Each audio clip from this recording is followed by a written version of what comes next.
अस्सलाम वालेकुम प्यारे दोस्तों और बच्चों, आज की कहानी का नाम है आपकी दाल यहाँ नहीं गलेगी।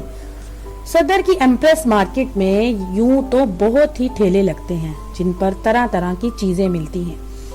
इन्हीं ठेलों में कई ठेले खिलौनों के भी थे जिन पर बड़े प्यारे प्यारे और दिलचस्प खिलौने मिलते थे।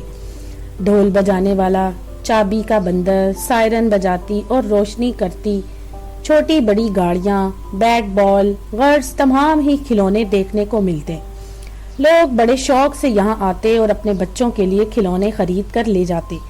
इन्हीं ठेले वालों में एक नौजवान लड़का मंजूर भी खिलौनों का ठेला लगाता था।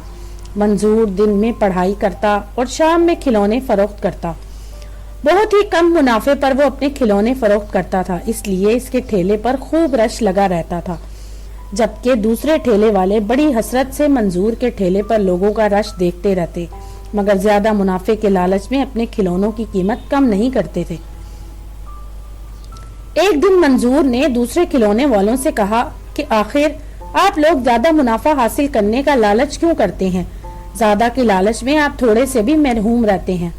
बेहतर होगा कि आप लोग को भी कम मुनाफा पर खिलौने फरोख्त करें, फिर देखिए अल्लाह ताला कितनी बरकत देते हैं। और अगर आप लोग नहीं माने तो फिर आपकी दाल यहाँ नहीं गलेगी। लोग मेरे ठेले से ही खिलौने खरीदेंगे।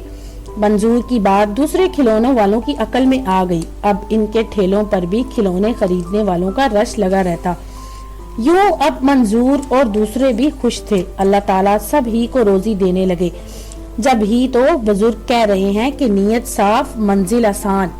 तो दोस्तों, अगर आपको ये कहानी पसंद आए तो मेरे चैनल को लाइक और सब्सक्राइब जरूर कीजिएगा।